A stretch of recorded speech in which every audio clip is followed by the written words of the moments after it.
మాకు డోర్ కూడా ఓపెన్ చేయలేదు. డీసీఎం కూడా ఎండలోనే పెట్టి మాకు డోర్ కూడా ఓపెన్ చేయలేదు. మేము డోర్ తన్నుకొని బయటికి రావాల్సిన పరిస్థితి. ఈ రోజు మేము మన తెలంగాణ రాష్ట్రంలో ఉన్నామా లేకుంటే ఆంగ్లేయుల పరిపాలనలో ఉన్నామా మాకు అర్థమైతే లేదు. స్వతంత్రం వచ్చింది అంటున్నారు. స్వతంత్రం చేయడానికి ఆ రోజు వాళ్ళు ఎంత పోరాడిరో అంత పోరాటాన్ని మార్నింగ్ నుంచి కూడా ఎండలోనే ఉందా? ఎన్ని గంటలకు వచ్చారు? మార్నింగ్ నుండి ఎండలో తిప్పిరు. మార్నింగ్ నుండి ఎండలో తిప్పి ఇప్పుడు కూడా తీసుకొచ్చి అక్కడే పెట్టిరు. మాకు ఫుడ్ లేదు, కనీసం మంచి నీళ్ళు లేదు, ఏది లేదు.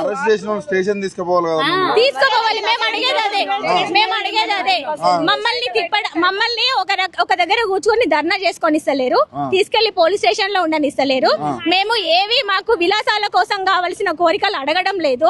కాంగ్రెస్ ప్రభుత్వం మేనిఫెస్టోలో పెట్టిన డిమాండ్స్ మాత్రమే అడగడానికి వచ్చాము.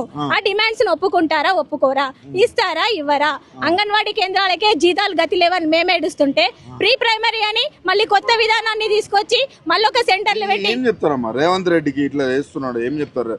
సీఎం కి ఏం చెప్తారు మీరు? అర్జెంట్ గా గద్దె దిగిపోవాలి. మా కోరికలను మాత్రం, మా డిమాండ్స్ మాత్రం ఒప్పుకోకుంటే సీఎం కుర్చీలో ఆయన కూర్చున్నా కూడా ఆ కుర్చీకి వాల్యూ లేదు. ఆడవాళ్ళ ఉసురు పుట్టి నాశనం అయిపోతాడు. మేము చెప్పేది ఒక్కటే డిమాండ్, మేనిఫెస్టోలో తను పెట్టిన డిమాండ్స్ ను వెంటనే నెరవేర్చాలి. 24 రోజుల జీతం ఇంత ముందుకు మా అంగన్వాడీలకు కట్ చేసిండ్రు. ఆ జీతాన్ని ఇస్తాను కూడా ఒప్పుకున్నారు. మీరు ఇంటికి పోవడానికి కూడా అవకాశం లేదా?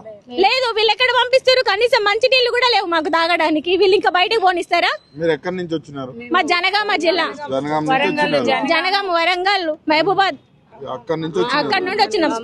మొత్తం స్టేట్ లెవెల్ సార్. మొత్తం అన్నం లేదు, ఏం లేదు. వట్టి హ్యాండ్ బ్యాగ్ లే ఉన్నాయి చూడండి. ఒక షాపు పోవడానికి లేదు, మేము ఒక బాటిల్ వాటర్ కొనుక్కోవడానికి లేదు మాకు. ఇప్పటి వరకు సిటీ అంతా తిప్పిరు మమ్మల్ని.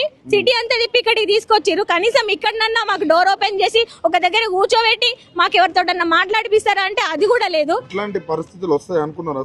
కళలో కూడా అనుకోలేదు మేము అస్సలు అనుకోలేదు. మేము చాలా అవస్థలు పడుతున్నాం. ఈ గవర్నమెంట్ రాగానే మా అంగన్వాడీ కేంద్రాలకు సీసీ కెమెరాలు పెడతా అని మా మీదనే నిఘా పెట్టిండు. మా అంగన్వాడీ కేంద్రాలలో బయోమెట్రిక్ పెడతా అని అన్నాడు. అవి కూడా పెట్టుకొని మీరేమన్నా దొంగలా గానీ మీకు మీ డిమాండ్ ఏంది అసలు?